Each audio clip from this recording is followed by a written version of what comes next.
My name's Josh Fraser, and I'm the CEO at Astated.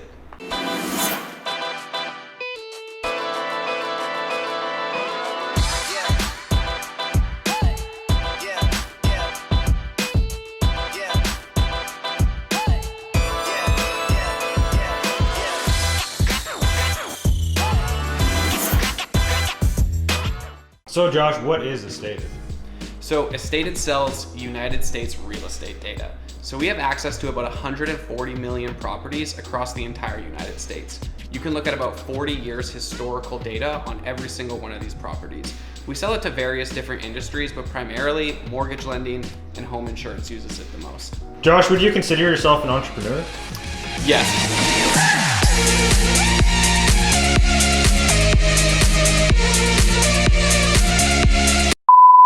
Definitely was a self-starter at a very young age. I got super interested in high school in Google AdWords and analytics, which has kind of led to just me being very interested in data and the markets and finance, and ultimately got us to where we are today. So what do you love about real estate?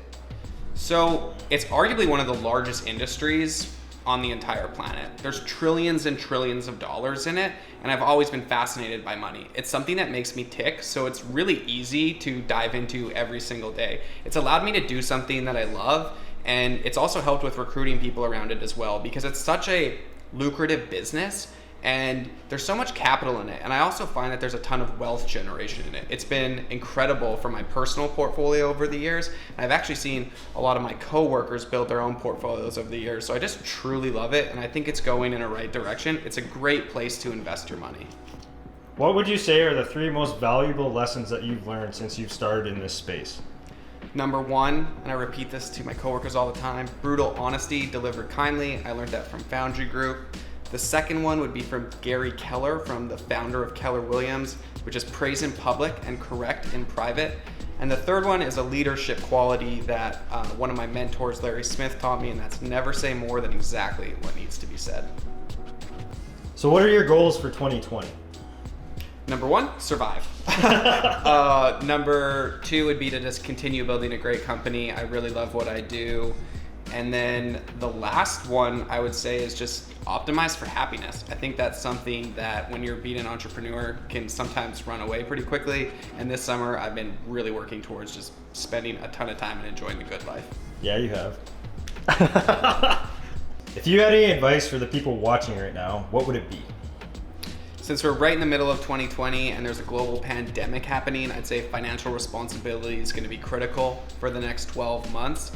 And the second one would be to take great care of your mental health. Find out the things that make you happy and optimize and spend more time doing them, because there's a lot going on out there and it's outside of your control, and take care of what you can control.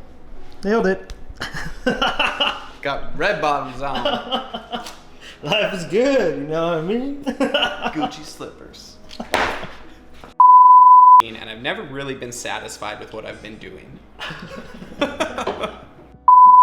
What do you want them to be, like 15 seconds? Yeah, you gotta make it quick, What do I bro. love about real estate in 15 secones, dude? Dude, simplify. Keep it simple. For Keep 12 it fucking simple. Red bottom stock on the low. Why is it dip? It really is. It's way down. I want to own a subdivision, a golf course, a winery, potentially a huge fucking house in Miami, maybe a huge penthouse in Manhattan. Well, that's for the record. If you buy a golf course, I ain't paying for a membership. What are your goals for 2020? Yeah. Survive it. People gonna be shook. People ain't gonna know how to wake up in the morning. You'd be surprised at how much work this actually takes. Dude, I've tried video editing at the most minor scale and had 0 patience for it. And I can only briefly imagine how much effort you put into it.